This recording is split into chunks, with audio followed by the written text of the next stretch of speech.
Hey guys, this is Neha. Welcome to Exam But. I'm a JNU student. I cracked CVT PG. That's why I'm here. तो मैं आप लोगों को philosophy पढ़ाने वाली हूँ. तो आप लोगों ने तो चैनल सब्सक्राइब कर ही लिया होगा. अगर नहीं किया है तो आप लोग कर ले. नीचे बेल आइकन को भी प्रेस कर ले. और हाँ, फिलोसफी की जो कल हम लोग ने लॉजिक की चर्चा की, आज कैटेगोरिकल प्रोपोजिशन के दूसरे कॉन्सेप्ट्स को हम समझेंगे अच्छे तरीके से. तो कल हम लोगों ने बात की थी different kinds of categorical propositions के बारे में. तो there are 4 types of categorical proposition. We have already seen it. A, E, I, O. What are these? Let's start. So A is the universal affirmative, and the form of this A proposition is like all S R P. Then E proposition, it is called as universal negative proposition. The form of this proposition is like no S is P, and then I, some S is P, and then O, some S are not P. तो ये है सारे structure. और ये है universal affirmative, universal negative, particular affirmative and particular negative. तो ये है हमारे categorical proposition as well as the whole deductive argument के कॉर्नरस्टोन्स. ओके, तो अब बात कर लेते हैं क्वालिटी और क्वांटिटी की. ये दो ऐसी चीज़ें हैं कि हम लोगों ने तो इसे डिवाइड कर दिया, पर किस बेसिस के आधार पे हम लोगों ने इस कैटेगोरिकल प्रोपोजिशन को 4 भागों में भाग कर दिया. वो है इसके क्वालिटी और क्वांटिटी में. मैंने अभी कहा कि ये ए जो प्रोपोजिशन है उसे हम लोग यूनिवर्सल एफर्मेटिव कहते हैं. यूनिवर्सल जो है और पर्टिकुलर जो है वो according to its quantity. Quantity means हम लोग ऑल की बात कर रहे हैं या सम की बात कर रहे हैं. हम लोग किसी प्रोपोजिशन में सारे मेंबर की बात कर रहे हैं या कुछ मेंबर्स की बात कर रहे हैं. ये हम क्वांटिटी के द्वारा डिनोट करते हैं. What's about quality? Quality always can be 2 types, affirmative and negative. Affirmative denotes that whether we are talking about class inclusion, and the negative denotes whether we are talking about class exclusion. So this is the whole story. So according to quality and quantity, we divided categorical proposition in this 4 types. ये हो गया हमारा universal affirmative. तो इसकी quality हो गई affirmative क्योंकि ये एक्सक्लूजन, क्योंकि ये इंक्लूजन की बात करता है. Are, all S, are P, ये एक फैक्ट के ऑल एस, सारे एस पी के मेंबर हैं. ये एक इंक्लूजन को बताता है, इसलिए ये इसकी एफर्मेटिव क्वालिटी एफर्मेटिव होती है. और इसकी quantity, since this refers to all member of the subject term, that's why this is universal proposition. So the universal affirmative proposition. The same is the case with E. ये हमारी exclusion की बात करता है क्योंकि no S is P. S और P की दोनों की एक exclusion की बात करता है. Both these terms have no members in common. और ये भी सारे members की बात करता है, सारे member को refer करता है of S. तो ये भी हो गई हमारी universal, पर ये एक्सक्लूजन की बात करता है तो इसलिए हो गए नेगेटिव, यूनिवर्सल नेगेटिव. अब बात कर लेते हैं आई की. ये सम की बात कर रहा है, ऑल की बात नहीं कर रहा है, इसलिए ये हो गई हमारी पर्टिकुलर. और ये क्या बात कर रहा है? इंक्लूजन की बात कर रहा है, इसलिए ये हो गई हमारी एफर्मेटिव. ठीक है, तो ये हो गई पर्टिकुलर एफर्मेटिव. अब ओ ये भी एक्सक्लूजन की बात कर रहा है, नॉट. और ये सम की बात कर रहा है, सम मतलब पर्टिकुलर, नॉट मतलब एक्सक्लूजन की बात कर रहे हैं, तो इसलिए ये हो गई पर्टिकुलर नेगेटिव. तो ये तो सारी चीजें हमें समझ में आ गई.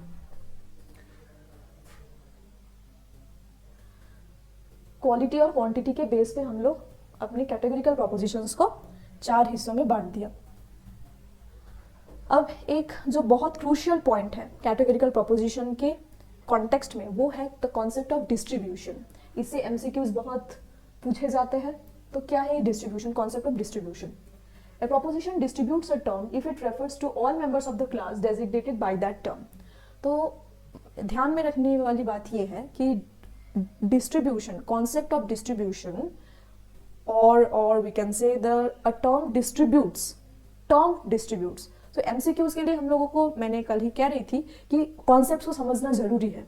तो अगर हम लोगों को ऐसे पूछ सकते हैं कि प्रोपोजिशन डिस्ट्रीब्यूट होता है या आर्ग्यूमेंट डिस्ट्रीब्यूट होता है या सेंटेंस डिस्ट्रीब्यूट होता है या टर्म डिस्ट्रीब्यूट होता है, तो the correct answer will be term. Okay, तो एक डिस्ट्रीब्यूशन क्या कहती है? डिस्ट्रीब्यूशन ये कहती है कि किसी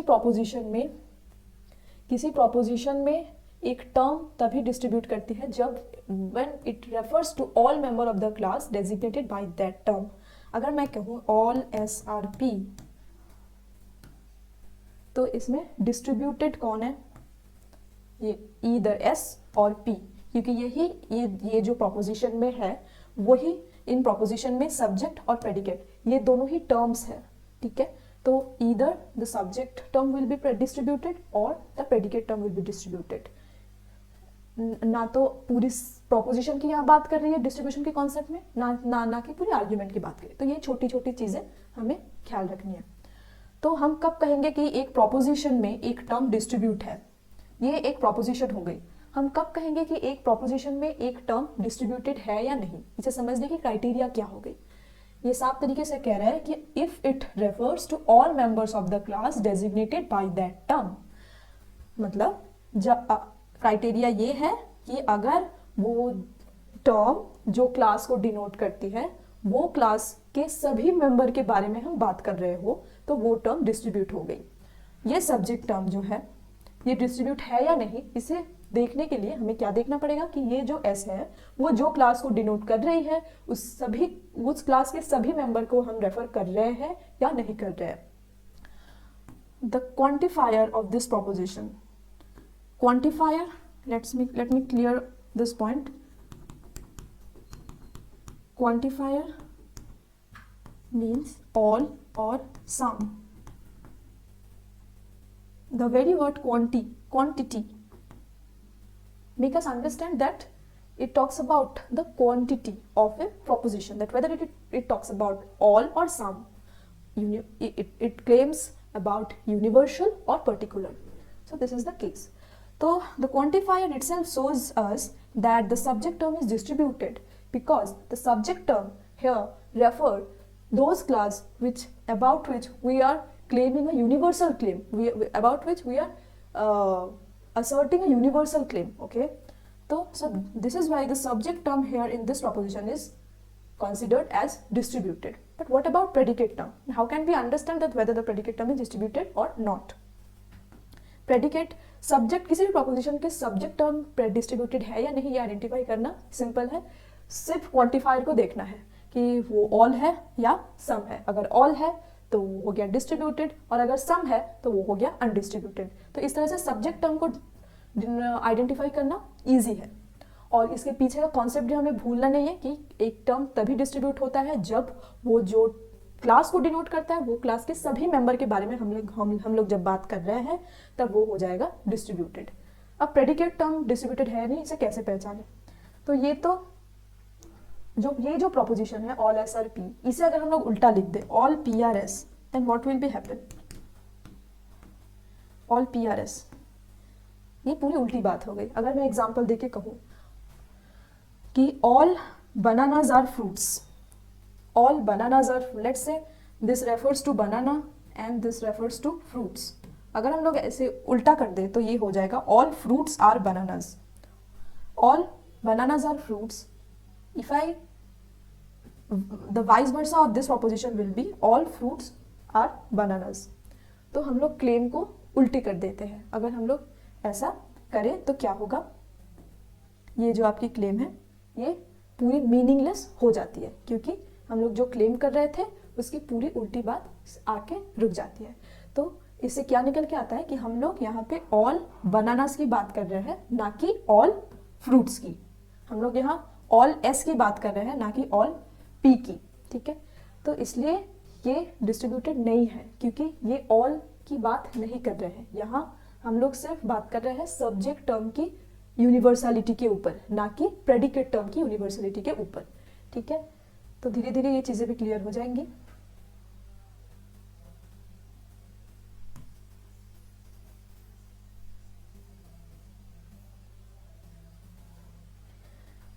अब बात कर लेते हैं कि 4 प्रोपोजिशंस हैं और इससे एमसीक्यूज आने की बहुत पॉसिबिलिटीज हैं। 4 प्रोपोजिशन हम लोग ने अभी देखा, ए ई आई ओ। तो A proposition distributes only subject term. अभी हम लोग ने देखा कि ए प्रोपोजिशन ऑल एसआरपी में सिर्फ सब्जेक्ट टर्म डिस्ट्रीब्यूटेड है, क्योंकि वही से यूनिवर्सल क्लेम करती है, ना कि प्रेडिकेट टर्म। ठीक है। E proposition distributes both subject and predicate term. Okay, क्योंकि अगर मैं ऐसे कहूं no S are P, for example no circles are squares. ये जो सर्कल की बात करें, ये तो हम लोग क्वांटिफाइड देख के बता दे सकते हैं कि ये एक यूनिवर्सल क्लेम है। ये ऑल मेंबर को रेफर कर दिया, क्योंकि नो सर्कल, कोई भी सर्कल ऐसा नहीं है जो कि स्क्वायर है। ठीक है, तो मैंने क्या बोला था, ये एक ई प्रोपोजिशन जो है वो एक होल एक्सक्लूजन है। ये the whole member of the class circle are totally excluded from the whole class of the square। तो इस तरीके से ये भी एक यूनिवर्सल क्लेम कर रही है और ये टर्म भी एक यूनिवर्सल क्लेम कर रही है। तो इसलिए ई प्रोपोजिशन के दोनों टर्म्स डिस्ट्रीब्यूटेड होंगे। What about I proposition? I proposition की अगर हम लोग बात कर ले तो आई प्रोपोजिशन में दोनों टर्म अनडिस्ट्रीब्यूटेड है, क्योंकि पहले तो हम लोग कह रहे हैं some fruits are bananas. Some indicates that the term fruits talks about a particular claim। okay, तो ये तो हो गया अनडिस्ट्रीब्यूटेड। और बनाना ये भी एक पर्टिकुलर क्लेम कर रही है, क्योंकि कुछ फ्रूट्स जो है वो बनाना क्लास के कुछ पोर्शन में इंक्लूडेड है, ना कि एक होल क्लेम कर रही है। तो इसलिए ये दोनों टर्म अनडिस्ट्रीब्यूटेड है। ओ टर्म की अगर बात कर ले, O proposition distributes only predicate term and not the subject term. O proposition की अगर बात कर ले, some roses are not red, some roses are not red, some S are not P. हम लोग ने कल जब पढ़ रहा था तो मैंने ऑलरेडी बताया था कि एक्सक्लूजन ऑलवेज होलली होती है, पार्शियल एक्सक्लूजन नहीं होता। ये एक लॉजिक की रूल है कि एक्सक्लूजन ऑलवेज पार्शियल होती है। ठीक है, तो एक्सक्लूजन ऑलवेज होल होती है, पार्शियल एक्सक्लूजन लॉजिक में पॉसिबल नहीं है। एक्सक्लूजन ऑलवेज होलली होती है, पार्शियल एक्सक्लूजन लॉजिक में पॉसिबल नहीं है। तो ये तो हम लोग देख के बता देंगे कि ये सम की बात कर रहे हैं तो ये अनडिस्ट्रीब्यूटेड है, पर ये जो टर्म है वो डिस्ट्रीब्यूटेड है, क्योंकि हम लोग एक होल एक्सक्लूजन की यहाँ पे बात कर रहे हैं। जो एस क्लास है वो एस जो क्लास को डिनोट कर रहा है वो पी के होल क्लास से एक्सक्लूड है। ओके, तो that is the reason for this term to be considered as undistributed. ठीक है, तो ये तो हो गई हमारी कौन सी टर्म डिस्ट्रीब्यूटेड है और कौन सी नहीं। ये एमसीक्यूज में बहुत इंपॉर्टेंट है, तो हमें सिर्फ याद रखना है A proposition distributes only subject term, E proposition distributes both terms, I proposition में दोनों टर्म अनडिस्ट्रीब्यूटेड है और ओ प्रोपोजिशन में सिर्फ प्रेडिकेट टर्म डिस्ट्रीब्यूटेड है। तो ये तो हो गई हमारी डिस्ट्रीब्यूशन के कॉन्सेप्ट।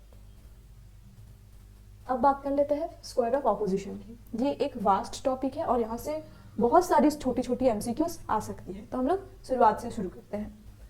स्क्वायर ऑफ ऑपोजिशन कहती है two standard from categorical proposition having the same subject and predicate terms but differ in terms of either quality और क्वांटिटी और in both, then such relation between these two proposition is called relation of opposition.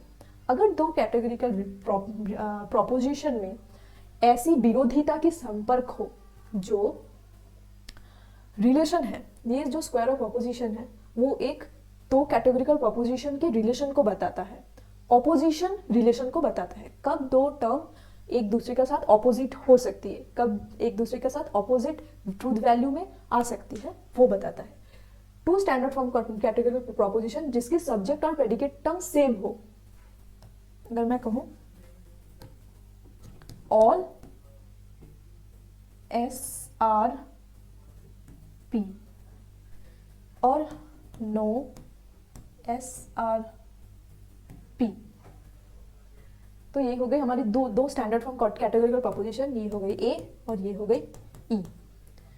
ये दोनों having the same subject and predicate term, ये दोनों की subject and predicate term same है, and but differ in terms of either quality और quantity और in both.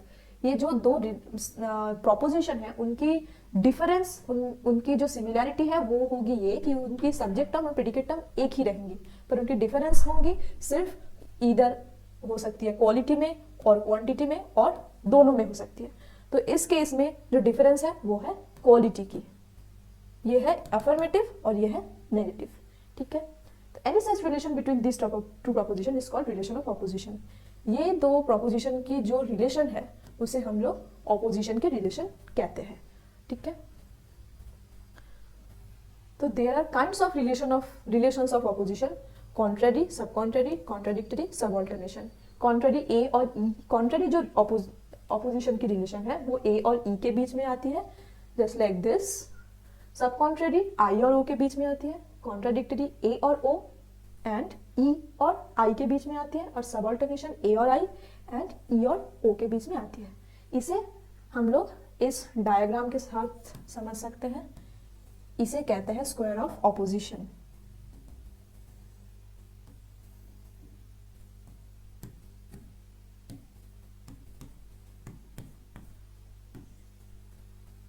इस relation को, ए और आई के बीच के रिलेशन को हम कहेंगे कॉन्ट्रेरी।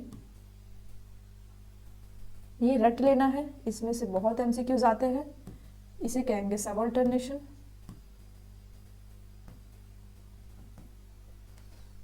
इसे भी कहेंगे सब ऑल्टरनेशन। एमसीक्यूज ऐसे पूछे जाते हैं कि ई और ओ के बीच में कौन सी रिलेशन है, ठीक है। तो ये भी हो गया सब ऑल्टरनेशन, ये हो गया कॉन्ट्राडिक्टरी, ये भी हो गया कॉन्ट्राडिक्टरी, और ये हो गया सब कॉन्ट्रेरी।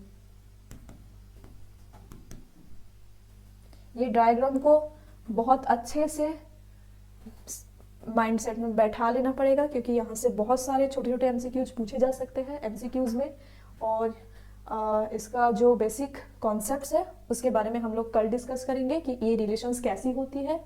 आज हम लोग ने सिर्फ ये पढ़ा कि ये रिलेशन कहते किसको है, कि जब दो प्रोपोजिशन में ऐसी रिलेशन बनती है जब वो उसकी सब्जेक्ट टर्म और प्रेडिकेट टर्म सेम रहती है पर वो उसकी डिफरेंस रहती है ईदर क्वालिटी और क्वांटिटी और इन बोथ, तब ऐसे दो प्रोपोजिशन को हम लोग रिलेशन ऑफ ऑपोजिशन के कैटेगरी में डालते हैं।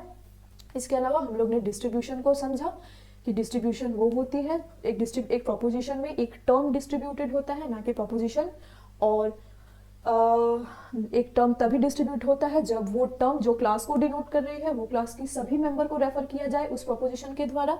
और ये एमसीक्यूज में बहुत ज़्यादा इम्पॉर्टेंट है चीज़ें कि ए प्रोपोजिशन किसे डिस्ट्रीब्यूट करता है, न सिर्फ only the subject term, E distributes the both subject and predicate, I distributed none of this subject or neither subject nor predicate, और O proposition distributes only predicate term.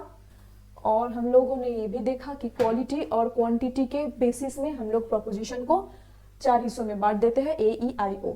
और मैं एक चीज़ और बता देना चाहती हूँ कि ये जो डायग्राम है, ये डायग्राम को समझने के बाद हम लोग वेन डायग्राम की बात करेंगे। तो वेन डायग्राम को समझने के लिए हम लोगों को ए ई आई ओ, ये जो पूरे चैप्टर का नाम है कैटेगरिकल प्रोपोजिशन, तो हम लोग जो भी बात करेंगे वो कैटेगरिकल प्रोपोजिशन, ये 4 जो काइंड्स ऑफ कैटेगरिकल प्रोपोजिशन है उसके संदर्भ में ही बात करेंगे। तो ऐसे छोटी छोटी कॉन्सेप्ट्स उभर के आएंगी, तो ये सारी चीज़ें आप नोट कर सकते हैं, ये एमसीक्यूज के लिए बेनिफिशियल रहेगा। तो ये तो रही, नेक्स्ट चीज़ें हम लोग नेक्स्ट दिन देखेंगे। Thank you for joining me. अगर ये वीडियो आपको पसंद आया तो आप लाइक कर दें, और अगर कोई भी डाउट हो तो कमेंट ज़रूर करें। मैं कोशिश करूँगी सारे कमेंट्स का सारे डाउट्स क्लियर कराने, और मैं अपना बेस्ट दूंगी कैसे समझा सकती हूँ और भी बेहतर तरीके से। और आप भी आ सकते हैं, CUET PG को क्रैक कर सकते हैं, JNU BHU जैसे आपके ड्रीम यूनिवर्सिटी को आप उसमें एडमिशन ले सकते हैं। This is not a very hard task to crack these exams. So thank you for watching this video. Thank you.